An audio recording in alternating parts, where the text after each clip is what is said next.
আয়েশা, বিয়ের আগে তোরে কিন্তু আমি 3বার স্বপ্নে দেখছিলাম। বড্ড খুশি হয়ে গেলেন আয়েশা। এরপরে বললেন, 3বার স্বপ্ন দেখার পরে তোমার ব্যাপারে মনের মধ্যে কেমন কেমন যেন ভালো লাগে।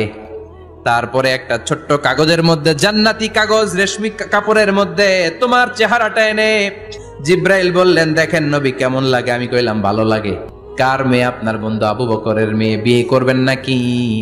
বিশ্বনবী বললেন, ও জিব্রাইল, তুমি যদি ঘটক হও, আল্লাহ যদি হয় কাজী, আমি মুহাম্মদ বিয়েতে রাজি।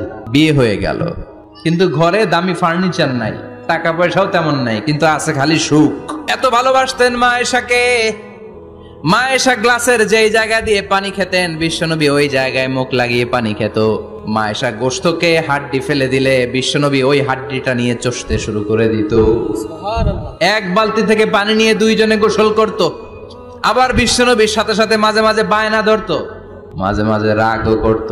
বিশ্বনবী বলেন, আয়েশা, কখন তুমি রাগ করো, কখন তুমি আমারে ভালোবাসো আমি বুঝি। মা আয়েশা বললেন, কেমনে বুঝেন?